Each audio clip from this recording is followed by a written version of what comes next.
کبھی کبھی جنگ صرف بارود سے نہیں لڑی جاتی، کبھی وہ الفاظ کے پردے میں چھپ جاتی ہے، اور کبھی ایک کاغذ، ایک تجویز پورے میدان جنگ کا رخ بدلنے کی صلاحیت رکھتی ہے۔ سوچئے، جب توپیں خاموش ہوں مگر اعتماد نہ ہو، جب جنگ رکی ہو مگر ختم نہ ہوئی ہو، اور جب دونوں فریق ایک دوسرے کو دیکھ تو رہے ہوں مگر یقین نہ کر پا رہے ہوں، یہ وہ لمحہ ہوتا ہے جہاں جنگ اور امن کے درمیان صرف ایک فیصلہ کھڑا ہوتا ہے۔ اور آج یہی فیصلہ دنیا کی سب سے بڑی طاقت اور مشرق وسطیٰ کے ایک اہم ملک کے مابین لٹکا ہوا ہے۔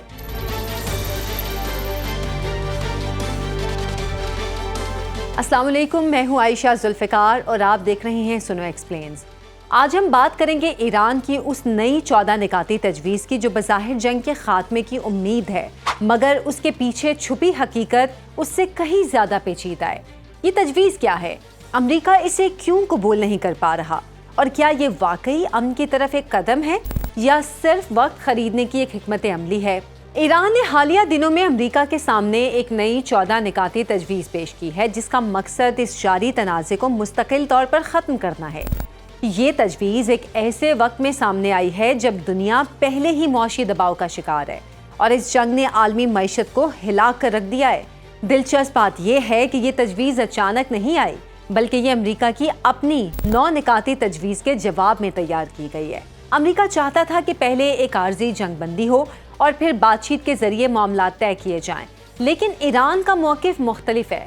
ایران کہتا ہے کہ وقتی جنگ بندی مسئلے کا حل نہیں بلکہ اصل مسئلہ جنگ کا مکمل خاتمہ ہے۔ اسی لیے ایران نے اپنی نئی تجویز میں 30 دن کے اندر تمام مسائل حل کرنے کی بات کی ہے۔ اب سوال یہ ہے کہ ان 14 نکات میں آخر ایسا کیا ہے؟ اس تجویز میں چند بنیادی مطالبات شامل ہیں۔ پہلا یہ کہ آئندہ کسی بھی حملے کے خلاف واضح ضمانت دی جائے۔ ایران ماضی کے تجربات کو دیکھتے ہوئے یہ یقین چاہتا ہے کہ اس پر دوبارہ حملہ نہیں ہوگا۔ دوسرا یہ امریکی افواج کا ایران کے ارد گرد سے انخلاء ضروری ہے۔ یہ صرف فوجی مسئلہ نہیں بلکہ خود مختاری کا سوال بھی ہے۔ تیسرا، ایران کے منجمد اثاثوں کو جاری کیا جائے۔ یہ اربوں ڈالر کی رقم ہے جو پابندیوں کے باعث روکی گئی ہے۔ چوتھا، تمام اقتصادی پابندیوں کا خاتمہ کیا جائے۔ یہ وہ مطالبہ ہے جس کے بغیر ایران کسی بھی معاہدے کو نامکمل سمجھتا ہے۔ پانچواں، جنگی نقصانات کا ازالہ کیا جائے، یعنی وہ تمام تباہی جس کا ایران سامنا کر چکا ہے اس کا حساب دیا جائے۔ اور ایک نہایت اہم نقطہ کہ آبنائے ہرمز کے لیے ایک نیا نظام بنایا جائے۔ یہ وہ مقام ہے جہاں سے دنیا کا ایک بڑا حصہ تیل اور گیس گزرتا ہے، اور یہی وہ جگہ ہے جہاں اصل طاقت کی جنگ جاری ہے۔ اگر نقطہ وار بات کی جائے تو کچھ یوں تجاویز سامنے آتی ہیں کہ پہلے جنگ کا عارضی وقفہ نہیں بلکہ مستقل خاتمہ کیا جائے، 30 دن کے اندر تمام مسائل حل کیے جائیں، امریکہ اور اسرائیل کی جانب سے ایران پر آئندہ حملہ نہ کرنے کی ضمانت دی جائے، ایران کے ارد گرد موجود امریکی افواج کو واپس بلایا جائے، ایران کے خلاف تمام جارحانہ کارروائیاں فوری طور پر بند کی جائیں، لبنان سمیت خطے میں تمام دشمنانہ کارروائیوں کو ختم کیا جائے، آبنائے ہرمز کے لیے نیا انتظامی یا کنٹرول میکنزم بنایا جائے، آبنائے ہرمز میں جہاز رانی کے لیے محفوظ راستے کا نیا طریقہ کار طے کیا جائے، ایران پر عائد اقتصادی پابندیاں ختم کی جائیں، جنگی نقصانات کا ازالہ یا ریپریشنز دی جائیں۔ ایران اس آبنائے پر اپنے اثر و رسوخ کو برقرار رکھنا چاہتا ہے جبکہ امریکہ اسے عالمی تجارت کے لیے کھلا رکھنا چاہتا ہے۔ یہی وہ مقام ہے جہاں مذاکرات سب سے زیادہ پیچیدہ ہو جاتے ہیں۔ ایک اور بڑا مسئلہ ایران کا ایٹمی پروگرام ہے۔ ایران چاہتا ہے کہ اسے یورینیم افزودگی کا حق دیا جائے جبکہ امریکہ اسے ایک سرخ لکیر سمجھتا ہے۔ یہاں سے دونوں کے درمیان اختلافات واضح ہو جاتے ہیں۔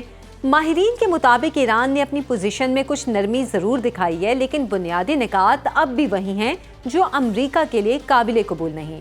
اصل مسئلہ صرف شرائط کا نہیں بلکہ اعتماد کا ہے۔ ایران امریکہ پر اعتماد نہیں کرتا اور امریکہ ایران کے ارادوں پر شک رکھتا ہے۔ یہی وجہ ہے کہ مذاکرات آگے بڑھنے کے باوجود فیصلہ نہیں ہو پا رہا۔ دوسری جانب امریکی صدر ڈونلڈ ٹرمپ کا موقف بھی واضح ہے۔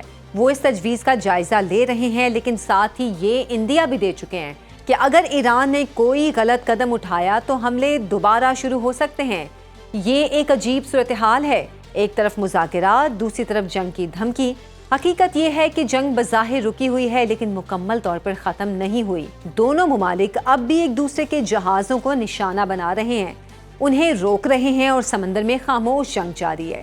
یہی وہ صورتحال ہے جسے ماہرین بحری جنگ قرار دے رہے ہیں، اور سب سے خطرناک بات یہ ہے کہ ایک چھوٹی سی غلطی پورے خطے کو دوبارہ جنگ میں جھونک سکتی ہے۔